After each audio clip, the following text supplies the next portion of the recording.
Mga ka-idol, isa to sa mga dahilan kung bakit unti-unti na silang nawawala sa pagiging tutorials content creator is nauubos po ang kanilang mga topic. Ganon din po ako mga ka-idol. Kung sa pagiging teacher po sa ating school, sa public o kaya private man po, meron po tayo dyan na first grading, second grading, third grading, fourth grading. So mga kalodi, kapag naubos na po yung apat na yan mga ka-idol, nag-reading na yan, ang mga estudyante mo ay magmi-next level na. Ibig sabihin, kung siya ay first year, siya ay magiging second year high school na.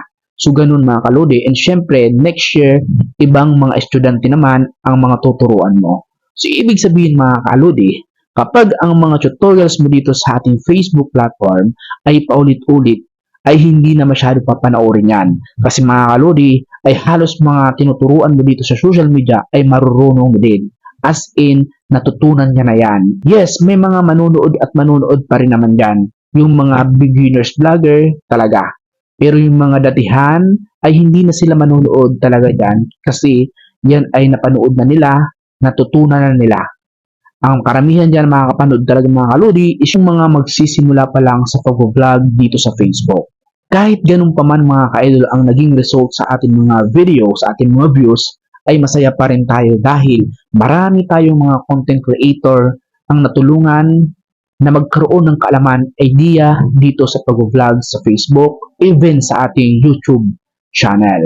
Kaya kung mapapansin mo mga ka-idol, yung halos mga big content creator ay nag-create sila ng mga ibang strategy, activity, para magkaroon pa rin sila ng mga content dito sa pag-vlog sa Facebook. That's good idea. Dahil mga kaludi, kung ang isang pelikula na papanood natin sa television ay natatapos, ganun din po dito mga ka-idol sa pag-vlog sa Facebook. Kung sila ay nag-create ng panibagong topic, halimbawa, Darna, sumunod ay Captain Barbell, pag natapos na yung dalawang programang yon ay mag-iiba naman sila. Halimbawa, Powerpuff Girl.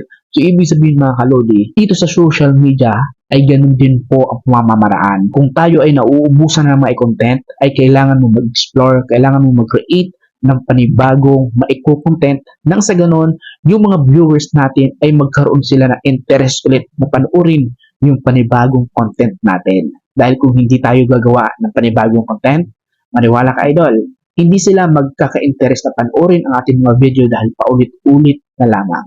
Yes, ako po ay tutorials. More on topic ko dito mga kaludi ay nagbibigay ako ng mga idea. Pero kung mapapansin nyo mga idol, yung iba ko dito ay more on motivational speech talaga. Kasi mga kaludi sa ating pagiging tutorials about sa social media, about sa Facebook platform, ay talaga namang nauubos na. Ay halos na ituturo na rin po ng mga ibang tutorials content creator na mas magagaling pa po sa atin. Halos po ang naging result ngayon sa aming mga tutorials content creator ay pagalingan talaga. So mga ka-idol, syempre hindi lang pagalingan, kailangan din po dito ng sipag at tiyaga. Kasi kahit gaano kagaling kung wala kang sipag at tiyaga, wala rin. And syempre yung last is yung diskarte.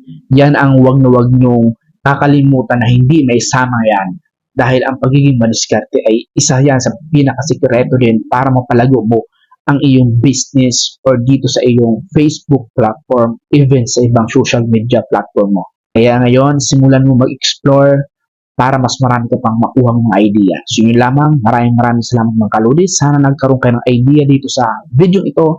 At kung nagkaroon ka, share mo ng video ito na sa ganun, magkaroon din po ng idea ang inyong mga Facebook followers, friends, and syempre, huwag na huwag mong kakalimutan na i-follow ang aking Facebook page na to para updated ka sa lahat ng mga tutorials, video ko na i-upload dito sa aking Facebook page. Yun lamang, God bless.